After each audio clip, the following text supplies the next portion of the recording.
To co, lecimy już? Ja tego nie mogę nawet wcisnąć. Wkurza. Jest jedna rzecz, która strasznie uprzykrza mi życie. Tą rzeczą są absurdalnie małe i płytkie kieszenie w damskich ubraniach, przede wszystkim w spodniach. Ta rzecz denerwuje mnie tak bardzo, że postanowiłam zrobić o niej film, ale zanim zaczęłam, chciałam mieć pewność, że nie oszalałam i dlatego zadałam na Instagramie moim followersom pytanie, czy kieszenie również u nich wywołują tyle emocji. I ja wiem, że influencerzy zawsze tak mówią, ale ja naprawdę dostałam tysiące odpowiedzi. Na ich podstawie przypuszczam, że kiedy klikaliście w ten film, to towarzyszyła Wam któraś ze skrajnych reakcji. Albo pomyśleliście, tak, kieszenie rujnują mi życie, nienawidzę damskich kieszeni. Albo pomyśleliście, ty głupia babo, kolejny wymyślony problem, ja nie mam na to czasu. Jeśli jesteście w tej pierwszej grupie, to mam dla Was dzisiaj wyśmienity materiał, a jeśli jesteście w tej drugiej, to dajcie mi 5 minut. Spróbuję Wam to wszystko wytłumaczyć.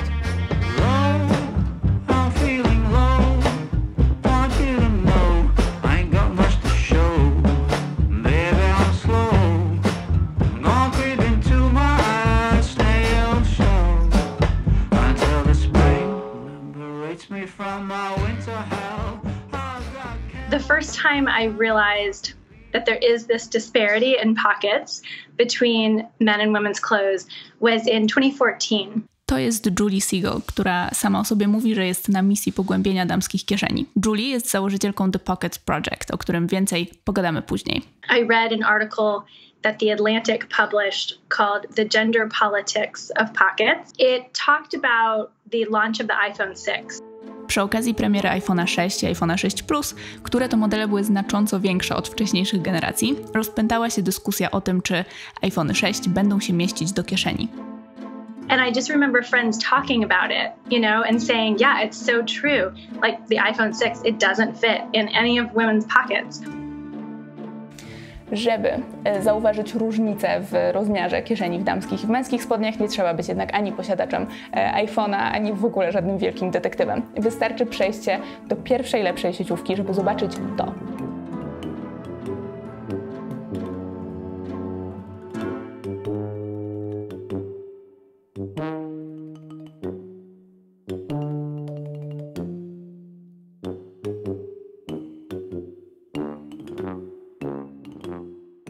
Damskie kieszenie są płytkie, są małe, są niefunkcjonalne. Zmieszczenie w nich telefonu nieraz graniczy z cudem, a to skutkuje tym, że wszelkie drobiazgi trzeba albo nosić w dłoni, albo w za małej tylnej kieszeni, albo kupować szereg różnych akcesoriów po to, żeby zmieścić w nich dokumenty i klucze. To anyone who's dismissive of the need for pockets, I would say try living your life for a week with no pockets and then come back and talk to us about the importance of pockets.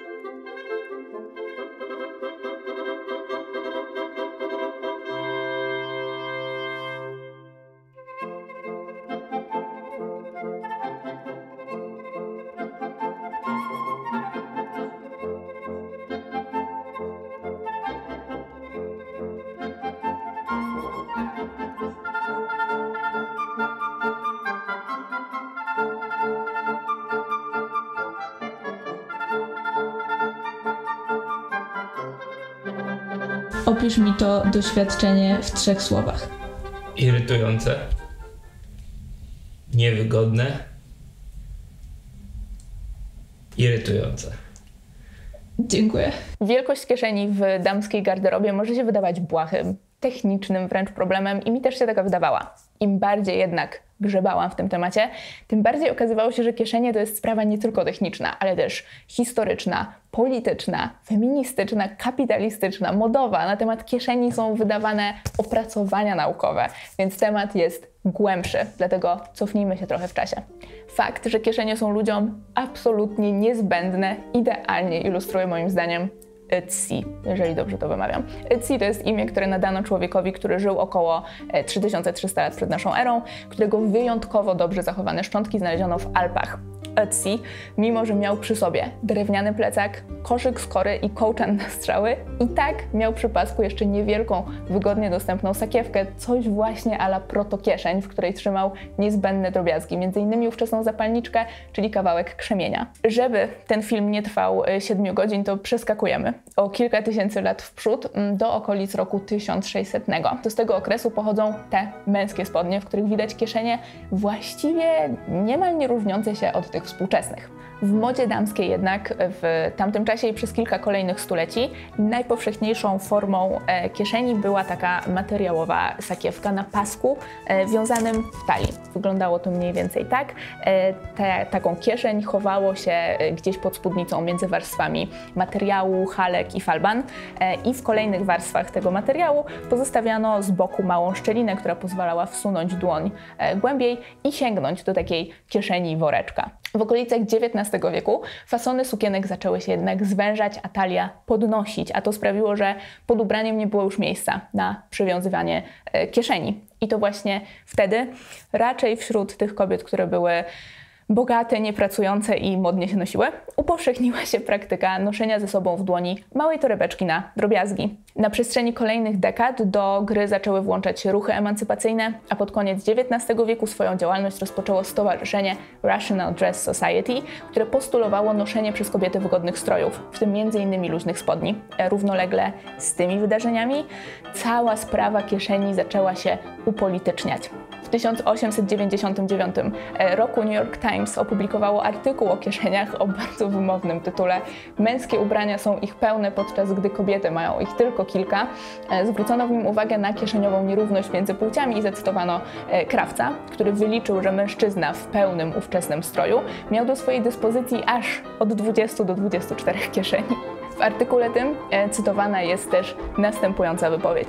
Od kiedy kieszenie zostały wynalezione, żaden człowiek bez nich nie osiągnął niczego wielkiego, a płeć żeńska nie może z nami, w domyśle z mężczyznami, konkurować, jeśli pozostanie bez kieszeni. Znowu przewijamy czas. Spodnie są już dzisiaj stałym elementem damskiej garderoby, ale mimo co najmniej 100 lat postulatów dotyczących udoskonalenia kieszeni, ciągle jesteśmy w tej kwestii w malinach. Udowodniła to ta chyba jedyna poważna analiza wielkości kieszeni. Wynika z niej, że w najpopularniejszych jeansach sprzedawanych w USA przednie kieszenie damskie są przeciętnie o prawie połowę płytsze niż męskie. Ta zależność utrzymuje się też, jeśli weźmiemy pod uwagę różne szczegóły, takie jak na przykład krój spodni. Z analizy wynika, że tylko 10% wszystkich przebadanych damskich jeansów miało przednie kieszenie na tyle duże, by mogła się w nich zmieścić kobieca dłoń. Dla męskich spodni ten odsetek wynosił 100%. Jeśli będziecie chcieli przeskrolować się przez to opracowanie, to bardzo zachęcam, ono jest mega ciekawie zrobione. Zostawiam link na dole.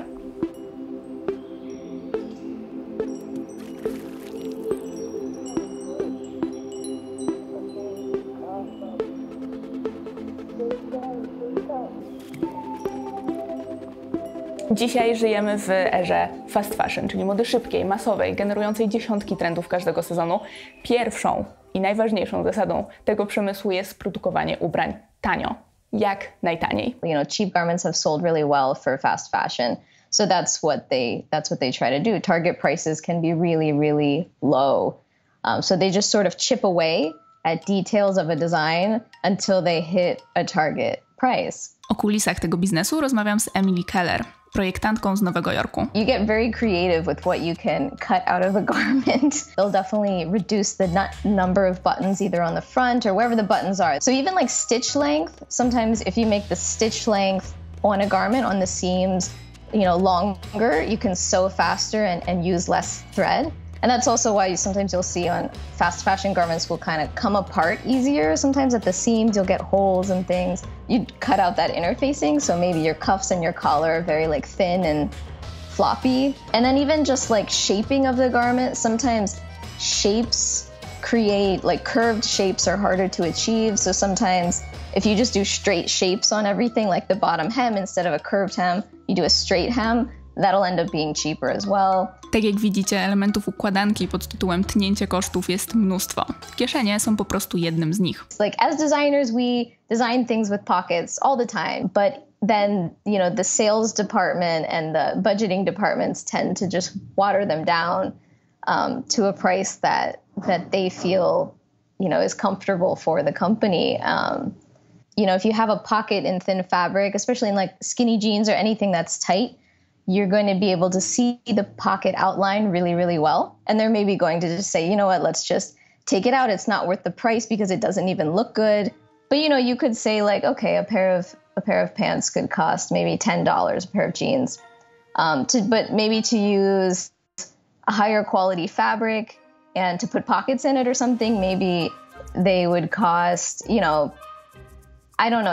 It's so arbitrary, but you could say like, even just say like $12. It goes up $2 per unit.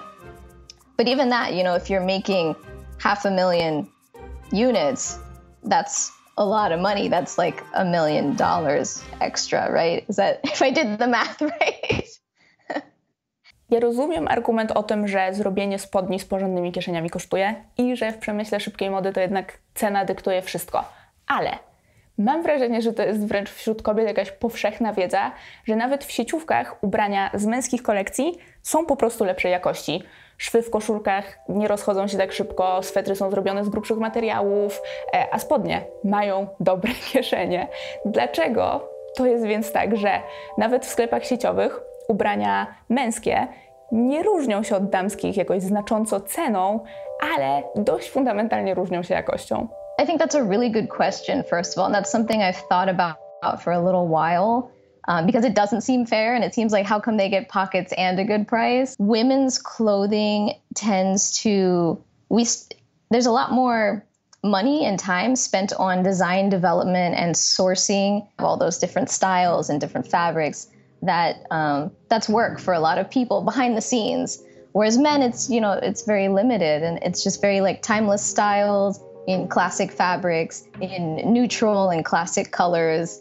So maybe that money that's not allocated to design development, maybe they can put that towards production, basically. So meaning they can put that towards a higher quality fabric, and they can also put that towards like labor during production. That would be my guess. Przeglądając Wasze wiadomości na Instagramie, widzę, że do kieszeni można podchodzić na naprawdę wiele sposobów.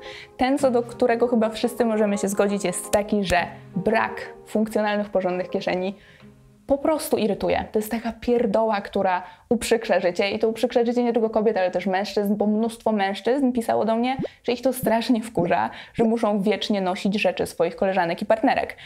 Dziewczyny pisały zresztą dokładnie to samo, bo mówiły, że skoro zawsze noszą i tak torebkę albo plecak, to ich koledzy czy partnerzy traktują je jak tragarzy. Bardziej wrażliwe głosy zwracały też uwagę na takie bardziej subtelne rzeczy, które nieraz trudno jest dostrzec, na przykład na wieczne znoszenie docinków o tym, jak absurdalnie małe są damskie torebki, albo heheszkowanie z tego, jaki bałagan kobiety mają w tych większych.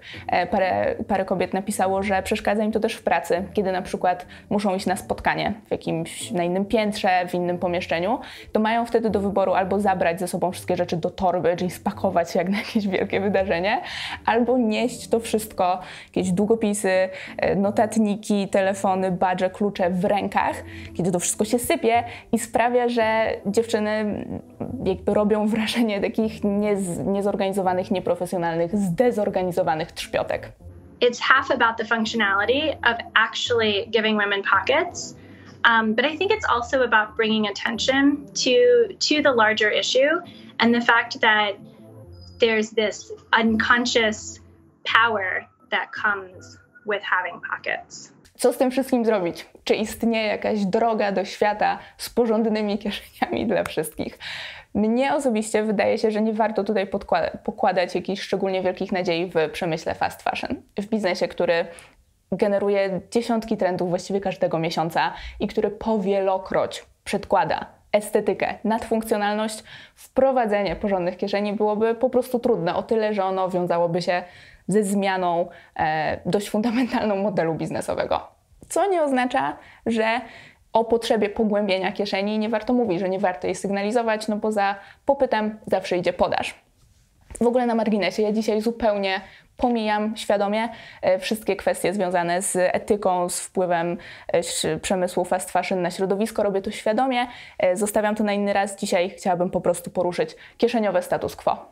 Wszystkie zbłąkane kieszeniowe dusze muszą szukać odpowiedzi na swoje problemy w second-handach, gdzie nieraz da się upolować ubrania sprzed ery śmieciowej mody. Mam wrażenie, że one są trochę porządniejsze.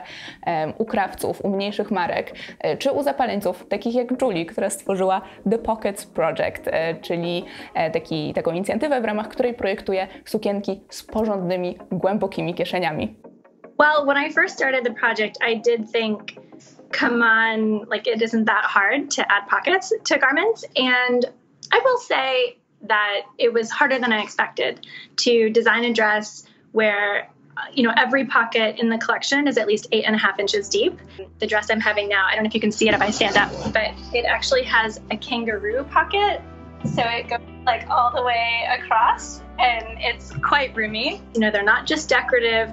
I want you to use them, put your heavy things in them. So every pocket, the lining is a thicker material than normal. And the bottom of the pocket has 2 seams. So it's reinforced. Ja wiem, doskonale to wiem, że świat ma o wiele bardziej palące problemy niż wielkość damskich kieszeni, ale też umówmy się, że postulat tego, by 50% populacji mogło wygodnie nosić w kieszeni kupi telefon, nie jest też jakoś strasznie od czapy. I byłoby po prostu strasznie miło, gdybyśmy wszyscy mogli korzystać z tego wspaniałego dobrodziejstwa, jakim są kieszenie. Dla wszystkich, którzy lubują się w teoriach spiskowych, zostawiam jeszcze na samym końcu filmu jeden smaczek, a dla całej reszty na dzisiaj to wszystko. Dzięki, że byliście ze mną, dzięki, że oglądaliście. Zostawcie łapkę w górę i widzimy się niedługo. Bye!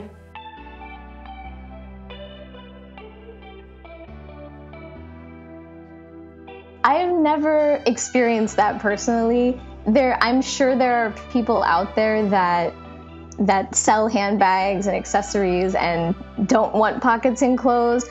But personally, like as a clothing designer, I've never been told to design clothing without pockets just so the accessories department can make more money.